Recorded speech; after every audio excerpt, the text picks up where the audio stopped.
25th day of the month of Menachem Av, and we're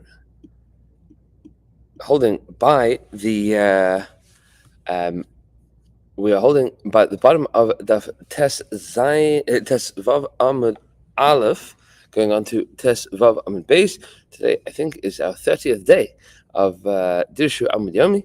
So for everybody that is keeping up, Ashreichem, Baruch Hashem, and should be zoche to be able to to keep on going. Baruch Hashem, I think 30 days is already is already a somewhat of a chazaka, and Baruch Hu should help us to be mamshech, to be able to continue with all of the Talmud Torah. We are in the middle of a discussion. The Gemara was having a discussion based on the brisa of Rabbi Yossi ben Yoezer from Ish Sreida, with regards to the discussion of whether or not there is such a thing called tumas dam, where you can have a dam mashkin shenitma, whether or not this is machlokes Rav and Shmuel, where Shmuel told us that liquids, according to Yosef ben Yoezer, on a level of the Eraisa, can become Tameh and cannot pass on that Tumah. That the passing of Tumah is only midrabanan, and Rava told us no, that what that means is that there is no Tumah at all by Dam, and any or Dam or any other liquids cannot become Tameh at the level of the Eraisa, and that was what Rabbi Yosef ben Yoezer was telling us, is that the blood on the bottom of the slaughterhouse, they never made the gzera for it to become tamei at all, because midaraisa it's not tamei bichlal. And the Gemara had brought a number of rayas in both directions, leaving us at the bottom of Tes Vav and Aleph, where the Gemara says as follows, with regards to a few lines from the bottom. Tashma, come and hear another proof. The pasuk says as follows: Ach mayin ubar mikveh mayim yetar. A mayin and a bar mikveh mayim. These are collections of water yetar. Those are going to be tahar. Says the Gemara, my tahar. What is my yetar? What does yet tahar mean? Mituma asai, from the person's tuma. Meaning, there's a fellow that's tameh, and he's going to dunk in the mikveh. He's going to become tahar. What's this discussion? It seems to be that the Gemara is havamina, at least achmayin the bar mikveh mayim yetar, is that the liquid itself is tar. Says the Gemara, no, that's just talking about the person that is dunking in the mikveh. That is not a pasuk that is reflecting or commenting at all on the tumah and tara of liquids. Says the Gemara, "Utzlushin mi machshirin." Is it really true that tzlushin? I mean, we had discussed in the brayso before that you needed psukim to tell you both the din of tzlushin and mechubarim, of liquids that are disconnected from the ground and liquids that are connected to the ground. Says the Gemara, "Utzlushin mi machshirin." Is it really true that tzlushin, that water that is not attached to the ground, that's detached, is going to make food into something that's able to be makabel tova? V'amar Rabbi Yossi, Rabbi Chanina, didn't Rabbi Yossi, the son of Rabbi Chanina, say, "Mashkin beis metavchaya leidayin shehin dechan." It's not enough that the liquids, the bottom of the slaughterhouse, are tahar. Ela she'ein machshirin. They do not make things. They do not make things into they're not machshir. They don't make something able to be makabel to them at all. Meaning, there's two dinim here. One is that they are dechan, meaning that they're tahar, seems to be, because either midaraisa or because they do not. The Chacham didn't want to make a gzera on this. Ela she'ein machshirin. They also cannot make anything into food that's able to be makabel tuma. Says the Gemara, no, tirgma al dam, no, that's specific to dam. Most liquids you could still argue are able to be machshir, and therefore you need the pasuk to tell you both tlushan and mechubarim. But with regards to dam, the Amar B'chi Bar Abba, Amar Rabbi Yochanan says, B'chi Bar Abba, in the name of Rabbi Yochanan, Minayin ledam kodshim she'enu machshir. How do you know, with regards to the blood of kodshim, that they are not able to make something mekabel tuma? Shneimar, the pasuk says, Al ha'aretz tishbachenu kamayim, you should spill it out on the ground like water. Dam shenishbach kamayim machshir. Blood that is spilt out like water, that is a machshir. That can make something able to be makabel tuma. Dam she'eina nishbach kamayim, blood that is not spilt out like water, eina machshir, is not able to be a machshir, is not able to make something road makabel tuma. Says the Gemara, Mat kifla Rav Shmuel Bar Ami. Rav Shmuel Bar Ami attacks him. He says back to Rav Chi Bar Abba in the name of Rabbi Yochanan. He says, Hare dam hatamtzis, blood that is dam hatamtzis. That's the blood that does not come out at the beginning of the shechita. It's the blood that comes out at the end after the animal is shechted. So right at the end, there's blood that drips out. The nishbach kamayim, it is spilt like water in a machshir, is not able to be the machshir is not able to be a machshir for tuma. So what's the suggestion here? So Rav Chi Bar Abba, in the name of Rabbi Yochanan, is suggesting that dam of kachim is never going to be able to be machshir, because the pasuk says Al ha'aretz tishbachenu kamayim, that you spill it out like water. But the blood of a korban is not spilled out like water; it's collected in a kli, and then they do zrikas hadam. They throw that on the mizbech, so it's never spilled out like water, so it cannot be machshir. So he says, yeah, that's good and well for the blood that comes out at the beginning. But what about the dam hatamtzis, the blood that comes out at the end, that is nishbach kamayim, meaning not all the blood is collected. After the animal is shechted, there's blood that comes out. So the nishbach kamayim, it is nishbach kamayim, and it's not machshir. And we know that the halacha is that it's not going to make something able to be makabel tuma. Amar Reb Zera says to him, Hanach ledam hatamtzis, leave the dam hatamtzis sugi alone. That's not a question about kachim. That's a question in general. Even with regards to chulin, it's never going to make something into able to be makabel tuma. So he says, Rav Shmuel Bar Ami, he accepted it. He said, that seems to be true. Damar Rachmana, the pasuk says, Rak chazak levilti achol hadam ki hadam hu hanefesh. You have to be strong not to eat blood, because hadam hu hanefesh. Blood is the nefesh of the animal or the person as well. Dam sha nefesh yetzeba kori dam. Blood that the nefesh goes out with, meaning the blood that will cause somebody to die, that's called dam. I mean, once you shech the animal, if that blood comes out, that the animal's dead. But once the animal's already dead and blood still comes out, so that's not called dam. Dam she'eina nefesh yetzeba eina kori dam. It's not that there's a unique din about this dam with regards to kachim. This dam is never ever going to be even called dam. So it's not going to be a liquid in order to make something able to be makabel tuma. It's never going to be a machshir. Okay, so far inconclusive from any of these brises whether or not Rav Shmuel is correct that there is something called tumas mashkin on a level of deraisa. Now the Gemara is going to bring another proof. Tashma, we're a couple lines down in Yud in Tes Vav Amud Beis, says the Gemara, Tashma, come and listen. The din is as follows: Dam shenitma v'zarkai. Blood that becomes tamei, and then you did zrikas hadam. So they did kabbalas hadam, and then somehow or another there was a sheretz, there was something, a mashu, and it became tamei. So they were mekabel the dam, accepted in the kli, and then they did zrikas hadam. So it's dam shenitma b'shoigeg. If this was b'shoigeg, they did zrikas hadam b'shoigeg with this dam shenitma hurtza.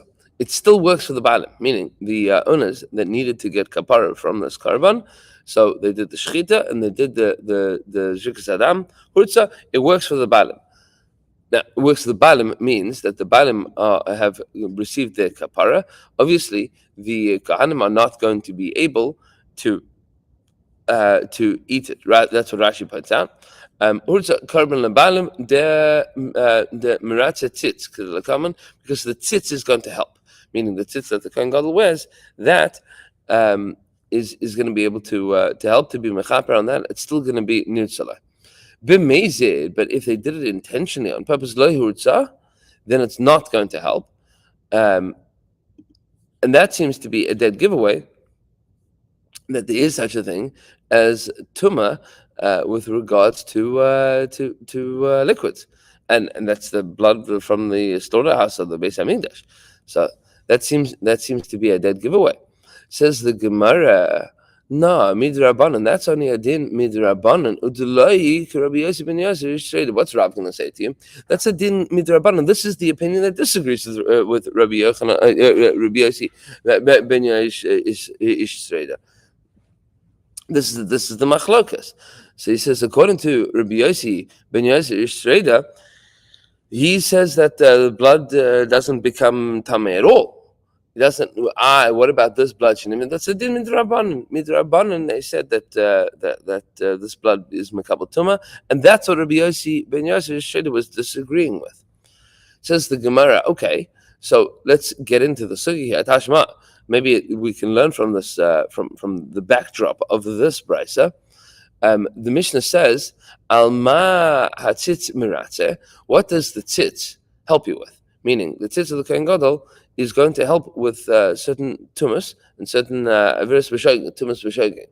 Says the Gemara, "Al hadam va'al basar va'al chelev shenitma," on blood of the karban and the basar of the karban and the chelev of the karban shenitma, all of these things that became tamei and or were accidentally brought, bein b'shogeg, bein b'mezid, whether it's shogeg and whether it is mezid. Bein ba'onis, bein meratzon, whether it was forced or meratzon, or it was willingly. Bein b'yachid, bein b'tzibur, whether it is regarding yachid, an individual, or a tzibur, or a community. So there's a lot of details here. Rashi points out, what does it mean? Ala dam va'ala basar va'ala chelev. What's dam and basar chelev? Rashi says, ben shenitma hadam, ben shenitma habasar, ben shenitma chelev hatzitz meratze. Whether any of these things became tamid, the tzitz is going to be meratze. It's going to help. It does not mean that you can go ahead and eat the basar that's tameh. Because the tzitz is not going to overrule the loisase. There's an issue to eat it. So there's an issue still to eat it, but is it going to help you to be mekabel the kapara? Yes, you have the kapara. What does it mean? Bein b'shogeg, bein b'mezid. We had just said before that b'shogeg it helps you, b'mezid it doesn't help you. So Rashi points out here, the hadatani le'el b'shogeg hurtza b'mezid lo hurtza. That's because it's saying pligi ba amurai chad amur tumasai bein b'shogeg bein b'mezid avos zrikasai bein b'shogeg bein b'mezid lo b'chad amur ibcha. So he says that this is a machlokes in Perikei Tzalin, that where is the ones and where is the mezid? Is the shogeg and the mezid? Is the shogeg and the mezid in making it tamei, or is the shogeg and the mezid in the zrikas adam? And that's a machlokes amoraim that you have there. So you have two different ways of looking at the sugi. Says the Gemara, either which way. How does Rav answer for this? He says midrabanan. No, this whole sugi is all talking about the din midrabanan. This is not the opinion of Rabbi Yossi ben Yossi. He says that there's no such thing as tumah by blood at all. Says the Gemara, okay, let's see another proof. Tashma, the pasuk says as well, the Mishnah says as follows, quoting from the pasuk, "V'nasa Aaron es avon hakodashim," that Aaron is going to carry with him the oven of the kodshim. What's the oven of the kodshim? The sins of those things regarding things that are kodesh. It says, "V'chi eze oven hu naisa." Which sins is he going to bear? What are these sins? It says im oven pigul. If you're talking about the sin of pigul, that is that the kohen thinks to eat the korban michutz l'zman and michutz l'mekama, outside of the Beis Hamikdash, or outside of the time period that he needs to eat it in, harei kvar nemar lo yiratzeh. That we already know is lo yiratzeh. That doesn't work. Meaning, there's no none of the kelim that are going to help you with being making sure that is hurtza. Making sure that you're still yetz at the kapara, you still get the kapara. Pigul takes you out of that completely. So he says, "Im oven noser." If you're talking about the oven of noser, of eating from the korban that was left over beyond its time. So you planned on eating it at the right time, but you didn't eat it in the right time. You left it over. That says already it's not gonna be considered. Right? Lo yichashev, it's not going to help for to be mekabel kapara. So he says, "Ha ena noise ela aven tuma shehutra michlala betzibur." What is the big dekuna helping with? Means that he is able to be meratze the tuma that was hudra michlal b'tzibur, that was mutar because the tzibur were all tame. This is a general rule that we have by kachim, that tuma is hudra b'tzibur, that anytime that you have the majority of the community is tame, so they can still bring the korbanos, even though everybody is tame, and that's the din of tuma hudra b'tzibur, because the big day kahuna, says the Gemara, that is going to help to make sure that you don't end up with a problem as a result of that tuma. Says the Gemara, my love tumas dam. Maybe that's talking about the tuma of dam. How do you know that's talking about the tuma of the tzibur? It seems to include at least the tumah of dam, the tumah shehudra b'tzibur. Also includes tumah's dam. Amar Rav Papa, no, that's not the tumah's dam specifically. Meaning, you could say the dam is not included in this at all. Amar Rav Papa says tumah's kamatzim. We're talking about the tumah that comes as a result of doing kamitza, meaning. In order to be able to eat from the korban, you need to do kasadam, and in order to be able to eat from the menachos, you need to do the kamitza. You need to do the scoop of flour, and that needs to be separated out from the mincha. And once you do the kamitza, now the rest of it could be eaten by the kohanim. It's the same as the din of the dam of the animals, meaning once you've taken the dam, so now the rest of the korban can be brought, and when you do kamitza, the rest of the mincha can be used. Says the Gemara, Rashi points out that it's lav dafka kamatzim, but that's what everybody agrees to. Meaning all of the opinions of the Chacham all agree to that. Rashi says, "Shakum it's materis amincha kedam materis hazavach v'chol kapara tluya bo v'hu adin dematzah l'shinui loy betumas basar v'chelev." You could have said that with regards to the tumas basar and the chelev, but we wanted to be able to say it for tumas kmitza because everybody agrees to that. That would make the brisa unanimous. Says the Gemara, one more proof at the bottom of Tes Vav Amud Beis. Says the Gemara. Sorry. Tashma, hein yisa ish basar kodesh bichnaf bigdai v'naga bichnafay al alechem. This is going to be a discussion. We're going to leave it in a moment. This is going to be a discussion about somebody that has a sheretz in their back pocket or in the knaf, in the corner of their garment, and ends up touching something. And the Gemara is then going to quote a pasuk from Chagai, quizzing the Kohanim about the halachos of Tumah and Tahara in advance of building the second Beis Hamikdash. To be continued with this tomorrow. Have a wonderful day.